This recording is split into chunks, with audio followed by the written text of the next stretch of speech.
A paz do Senhor com todos. Mais uma vez estamos aqui para fazer um resumo da nossa lição novamente. A lição desta semana leva por título Corinto. Mas antes de fazer o resumo, gostaria de lembrar 4 dicas que são muito importantes para compreender bem a lição da Escola Sabatina. Primeiramente, fazer a oração, pedir a Deus a sabedoria para que possamos compreender a sua palavra. Segundo, ter a Bíblia e a lição sempre ao nosso lado para que possamos ali estar estudando melhor a nossa lição, comparando a Bíblia com o que está na lição também. Terceiro, marcar na lição as partes do versículo, as principais partes que estão respondendo a nossa pergunta, assim vamos saber mais rápido a resposta à nossa pergunta. Quarto, meditar, refletir e ver qual é a lição ou a aplicação que tem para a nossa vida essa lição que estamos estudando. Dito isto, vamos passar para o resumo agora sim da nossa lição, que leva por título Corinto.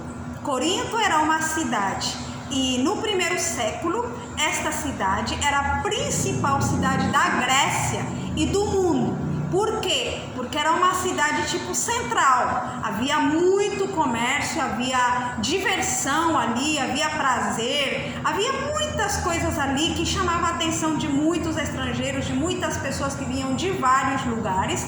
Então era uma cidade principal, portanto, era uma cidade onde se poderia estabelecer ali monumentos para Deus e para a sua verdade. Por esta causa, Paulo decidiu ir para Corinto pregar o evangelho ali. Vamos passar agora a nossa primeira pergunta. O subtítulo diz: Cristo crucificado.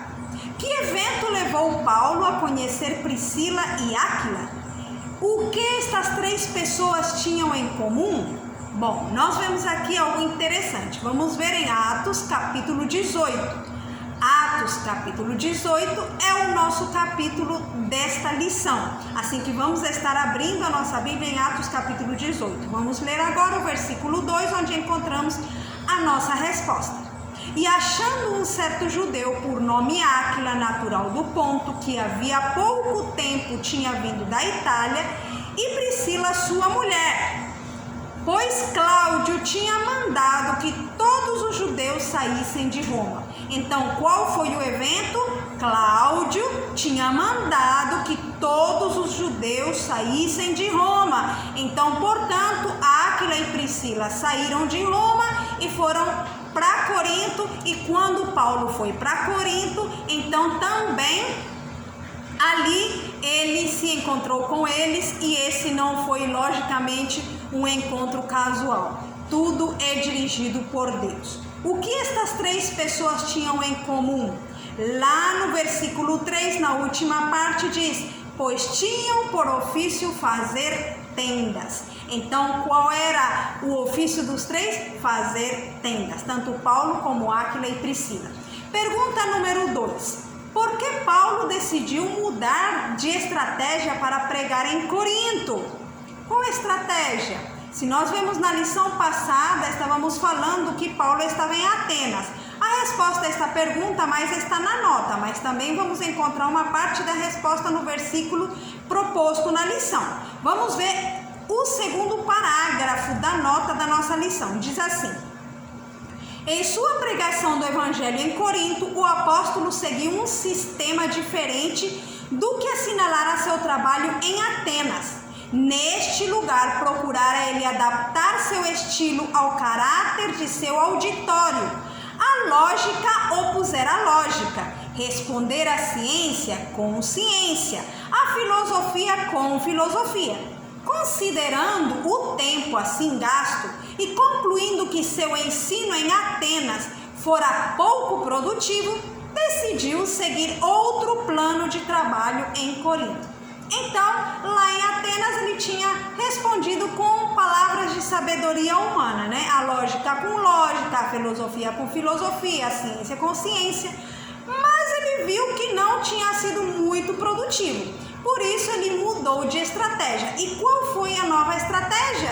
Está em 1 Coríntios 2,2, que é o nosso versículo proposto lá na lição, diz: porque nada me me propus saber entre vós, senão a Jesus Cristo e este crucificado. Então, o tema principal agora que Paulo se propôs em pregar foi Jesus Cristo e este crucificado. Vamos para a pergunta número 3. Quem foi um dos primeiros a aceitar a mensagem transmitida pelo apóstolo Paulo? O que os judeus argumentaram para derrubar os milagres realizados pelos apóstolos? Ali no versículo de Atos 18:8 diz: E Crispo, principal da sinagoga, creu no Senhor com toda a sua casa. Também muitos dos coríntios, ouvindo-o, creram e foram batizados. Então, quem foi um dos primeiros a aceitar a mensagem transmitida pelo apóstolo Paulo? Crispo, principal da sinagoga. Ele com toda a sua casa, tá? Foi um dos primeiros. O que os judeus argumentaram para derrubar os milagres realizados pelos apóstolos? O que eles argumentaram? Vamos ver a última parte da notinha da nossa lição. Diz lá: não podiam negar que Cristo havia operado milagres, mas declaravam que ele os realizara pelo poder de Satanás. E ousadamente afirmavam que as maravilhosas obras feitas por Paulo o eram por intermédio do mesmo instrumento. Então nós vemos aqui que na época de Cristo já tinha pessoas, os judeus, falavam que esses milagres não eram pelo poder de Deus, mas sim pelo poder de Beelzebu, príncipe dos demônios, em outras palavras, por Satanás. E agora que Paulo operava milagres, eles falavam que também era por intermédio do mesmo instrumento, quer dizer, Satanás. Esse foi o argumento que eles tinham. Pergunta número 4. Embora Paulo tivesse algum sucesso, estava desanimado com a impiedade que via e ouvia. Que garantia recebeu pouco antes de partir para um lugar mais promissor? Qual foi a resposta de Galho à acusação dos judeus contra o apóstolo Paulo? Bom, vamos ver a resposta a estas perguntas, começando com a primeira perguntinha no versículo 9. E disse o Senhor em visão a Paulo: não temas, mas fala e não te cales, porque eu sou contigo e ninguém lançará a mão de ti para te fazer mal, pois tenho muito povo nesta cidade. Então a pergunta é: que garantia recebeu pouco antes de partir para um lugar mais promissor? A garantia foi da companhia do Senhor. O Senhor deu uma visão para ele e disse para ele: não temas, não temas, fala e não te cales, porque eu sou contigo, e ninguém lançará a mão de ti para te fazer mal, pois tenho muito povo nesta cidade. Essa foi a garantia que ele recebeu de que ele poderia continuar fazendo o trabalho ali em Corinto. A outra pergunta diz: qual foi a resposta de Galho à acusação dos judeus contra o apóstolo Paulo? Nós sabemos que os judeus, ali no versículo 12, diz que os judeus concordemente se puseram contra Paulo e o levaram ao tribunal, dizendo: este persuade os homens a servir a Deus contra a lei. E querendo Paulo abrir a boca, então Galho disse, agora vamos para a resposta, o que Galho respondeu para eles? Ele disse: se houvesse, ó judeus, algum agravo ou crime enorme, com razão vos sofreria. Mas se é questão de palavras, de nomes e da lei que entre vós há, vede-o vós mesmos, porque eu não quero ser juiz dessas coisas, e os expulsou do tribunal. Foi essa a resposta, né? Inclusive nós vemos na nota que Paulo, e também na Bíblia, que Paulo ele quis responder, mas Galho diz: não é necessário nem que você diga nada, eu não vou julgar essas coisas, né? Lá na parte da notinha tem uma parte muito interessante que diz, na última parte diz: Galho era um homem de integridade e recusou tornar-se instrumento da inveja e da intriga dos judeus. aborrecido com sua hipocrisia e justiça própria, não tomou conhecimento da acusação. Como Paulo se preparasse para falar em defesa própria, Galho lhe disse não ser necessário. Então, essas são as respostas à nossa pergunta número 4. Vamos passar agora para a pergunta número 5. Quais foram os resultados em Corinto? Nós já tínhamos falado disso, né? Na pergunta número 3, praticamente já vimos parte desta resposta. Diz que Crispo, principal da sinagoga, a sua casa tinha se convertido. Também muitos dos coríntios, ouvindo-o, creram e foram batizados. Mas agora aqui vemos mais alguma coisa nesta notinha. Diz que os esforços de Paulo em Corinto não ficaram sem fruto. Muitos abandonaram a adoração dos ídolos para servirem ao Deus vivo. E uma grande igreja se alistou sob a bandeira de Cristo. Que maravilhoso, né? O trabalho de Paulo teve um fruto muito lindo, uma grande igreja ficou ali. Vamos passar agora para a pergunta número 6. Agora vemos que agora Paulo vai para Éfeso e leva com ele Áquila e Priscila também. A pergunta diz: enquanto Priscila e Áquila estavam em Éfeso, que lugares Paulo visitou e com que propósito?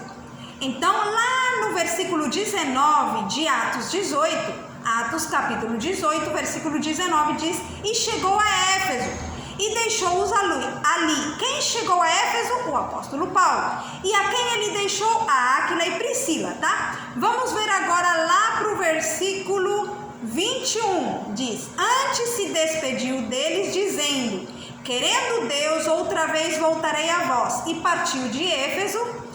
Versículo 22. E chegando a Cesareia, subiu a Jerusalém e saudando a igreja desceu a Antioquia e estando ali algum tempo partiu, passando sucessivamente pela província de Galácia e de Frígia, confirmando a todos os discípulos.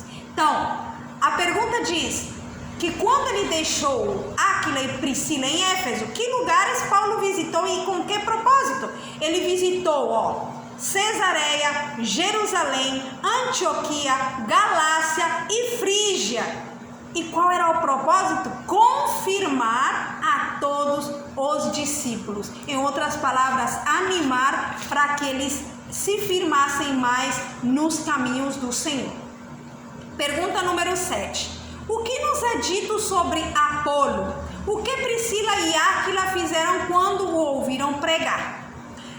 Vamos ver a resposta da primeira pergunta. O que é dito sobre Apolo? No versículo 24, diz assim: e chegou a Éfeso um certo judeu chamado Apolo, natural de Alexandria. Olha o que é dito. Ele era natural de Alexandria, varão eloquente e poderoso nas escrituras.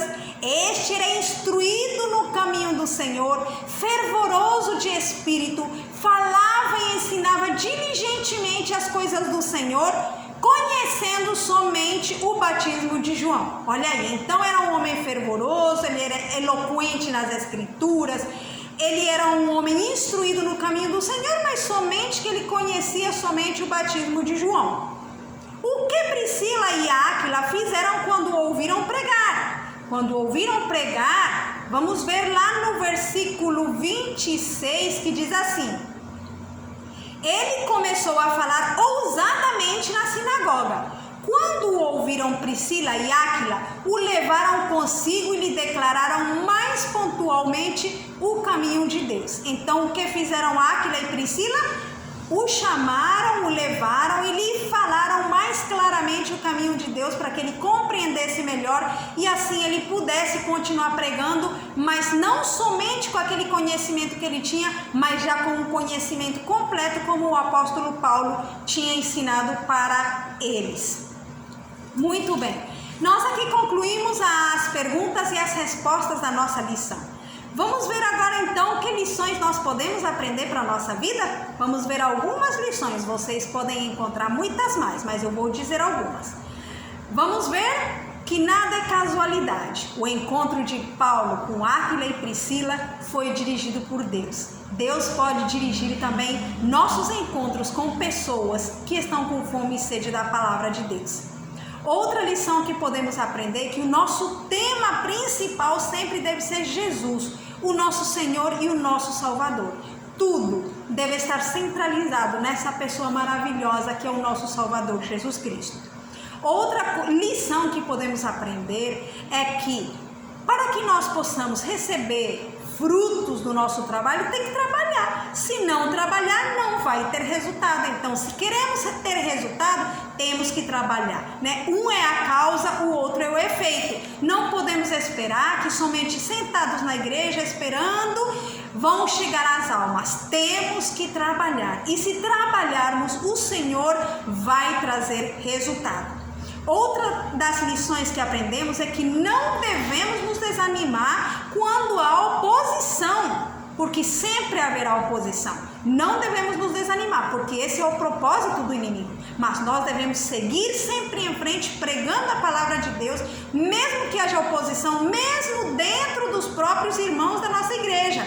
Nós vemos que os judeus, os que perseguiam, eram os mesmos que conheciam a palavra de Deus. Não eram pessoas incrédulas, gentios de fora, os que tanto faziam a oposição. Os que mais faziam a oposição eram as pessoas de dentro.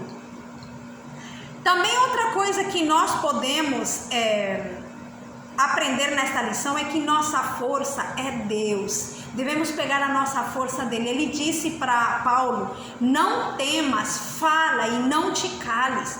O que nos impede a nós de falar a palavra de Deus? O Senhor também diz para você e para mim: não temas, fala e não te cales. Que o Senhor possa ser a nossa força para fazer a sua obra. Outra coisa que podemos aprender é que devemos conservar a integridade, não nos deixar influenciar negativamente pelas pessoas que muitas vezes querem que nós façamos coisas erradas só porque elas estão com ódio de alguém. Como os judeus queriam influenciar em Galho para ele condenar a Paulo, né? Mas Galho, ele era íntegro e ele não se deixou influenciar por eles. Outra coisa é que nós devemos sempre delegar também as tarefas, nos dividir as tarefas. Paulo, ele deixou Áquila e Priscila em Éfeso e ele foi visitar as outras igrejas. Assim, o trabalho foi feito em vários lugares ao mesmo tempo. Bom, outra lição que podemos aprender também é como Áquila e Priscila ajudaram Apolo a compreender melhor a palavra para que ele pudesse depois continuar pregando. Nós também, se achamos que conhecemos melhor do que alguém, mas essa pessoa tem a disposição de falar da palavra de Deus, vamos em silêncio, em privado, conversemos com ela, ensinemos-lhe o caminho mais certo para andar nos caminhos do Senhor, para que ela também possa continuar fazendo essa obra. E outra das lições, e a última que eu vou falar agora, é que nós devemos aprender a ser humildes. Quem sabe alguma pessoa nos ouve falar ou pregar algumas vezes quando nós falamos. Então o que devemos fazer? Se essa pessoa nos ensina, não pensemos: não, eu já estou tantos anos na igreja, é porque eu já sei tudo, ninguém pode me ensinar. Não, temos que ser humildes, podemos ainda aprender de alguém mais. Agora, promessas maravilhosas que podemos aprender nesta lição. Deus nos animará, assim como animou a Paulo, ele vai nos animar se nós dependemos dele. Outra promessa implícita na lição: Deus dará o resultado ao nosso trabalho. Ele não vai deixar o nosso trabalho sem fruto se o fazemos de todo o coração e com toda a disposição. Outra das promessas implícitas: Deus guiará encontros para que nós possamos encontrar pessoas com fome e sede da palavra de Deus. Que o Senhor possa nos ajudar e que nós possamos, através desta lição, ser abençoados e abençoar a outros.